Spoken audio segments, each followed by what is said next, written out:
Investing in dividend stocks can be an effective way to generate passive income and build long-term wealth. However, with so many options available, it can be challenging to know which stocks and/or ETFs to invest in. I'm currently 30 years old and started investing into dividend stocks around 6 years ago. I started a company at the age of around 20 and had a decent sized payout a few years after, which allowed me an opportunity to start investing heavily into dividend stocks with much more capital than I would have had otherwise. Through this, I was able to build a portfolio of dividend stocks and ETFs that have consistently performed well and now provide me with a steady stream of income every single month. In this video, I'm going to be showing you one of my actual largest dividend stock portfolios that is currently valued at around $500,000 and revealing which dividend stocks and ETFs pay me the most. So this right here is one of my largest dividend stock portfolios. I currently own multiple portfolios across multiple brokerages, but this portfolio alone pays around $23,849 per year as of the current dividend values. Now, if you are interested in an entire portfolio breakdown, make sure to comment down below and subscribe because I will be doing that in future videos. But for this video, we are going to go through the top 8 holdings, which currently pay me around $1,325 every single month. And as you can see, this entire portfolio pays me around just under $2,000 every month. So by looking at how many different holdings are in this portfolio and doing the math, it's pretty obvious that the top 8 holdings pay the majority of the dividend income. The number one biggest dividend payer in the entire portfolio is going to be JP Morgan's Equity Premium Income ETF, better known as JEPQ.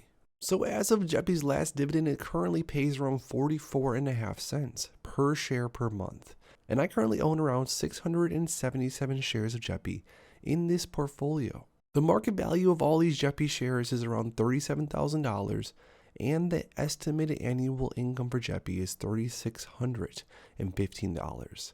And keep in mind, this amount of annual income will move around because JEPQ does pay a different amount of dividend every single month.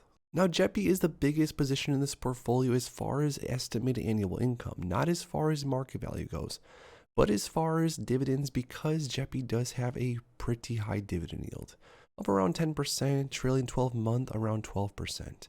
So with that being said, it doesn't take all that much money invested into something like JEPQ to pay a high amount in dividends every month and every year. The next biggest position in this portfolio as far as estimated annual dividend income is going to be my 1,000 shares of Verizon.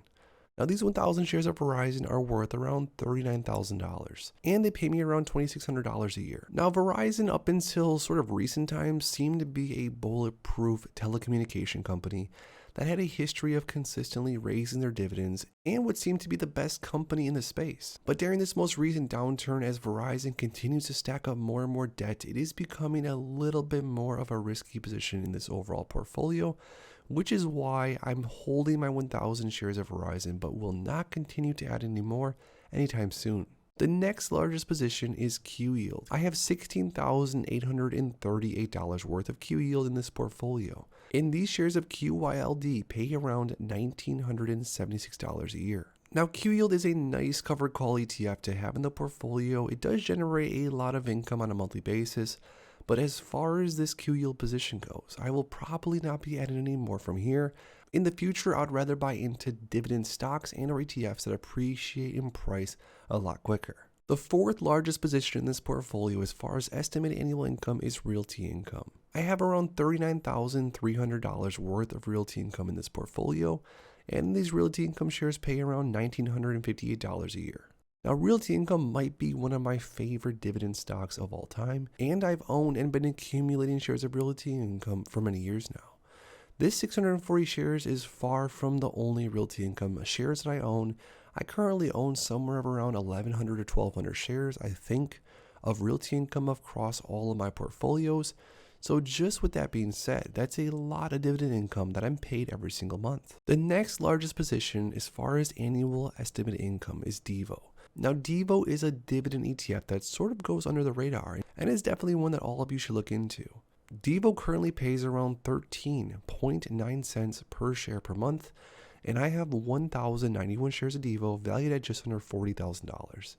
Now, these shares of Devo pay me around $18.26 per year, And Devo is definitely an ETF that I will be buying more and more shares of in the future here. The next biggest position in this portfolio is my 512 shares of BST. This is worth $16,200 and pays around $1,536 per year. The BlackRock Science BST fund is more of a tech-based ETF that's been beat up pretty badly over the last year or so. BST does have a good history of paying dividends, but as far as my position goes right now, I'll probably stop right where I am and will likely not grab any more shares of BST in the near future. The next position is ticker symbol EPD Enterprise Products. EPD yields around 7.3%, so it is a higher yielder, and it does have a history of raising their dividends over the last several years. With 610 shares valued at around $16,300, EPD pays just under $1,200 per year to this portfolio. Finally, the last position out of the top 8 payers in this dividend portfolio is ticker symbol BDJ. BDJ pays around 5.6 cents per share per month. With around $14,800 worth of BDJ, I earn around $1,160 per year from this one position. So there we have it. Those are the top paying stocks and ETFs as far as this dividend portfolio goes. That pays me around, again, just the top 8, $1,325 per month in dividend income. Now, what I choose to do with this dividend income is I choose to reinvest in more dividend-paying stocks and ETFs, which is how the snowball effect, the compounding effect, is going to take place and is already taking place on a consistent basis.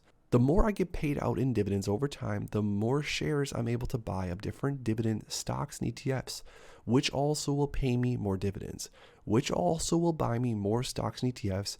And basically, over time, you're going to see the numbers just get bigger and bigger and bigger. Now, this portfolio is very diversified. I own multiple different single stocks and different ETFs. But as far as any future names I'm looking at to add into this portfolio and what I've been buying as of recently, I've been buying a lot more SCHD. I've been buying a lot more Devo, and I've been buying a lot more Realty Income. I think when it comes to investing, and especially dividend investing, you can definitely fall into a category of overthinking a strategy. With so many good high quality stocks and ETFs with long track records of raising their dividends and generating profits for the company, it doesn't take a rocket scientist to latch onto a few of those high quality names and ride your dividend portfolio all the way to the top. If you enjoyed this video and you want to see more content like this, make sure to please drop a like on the video and subscribe for more. Thanks as always for stopping by, and I'll see you in the next one.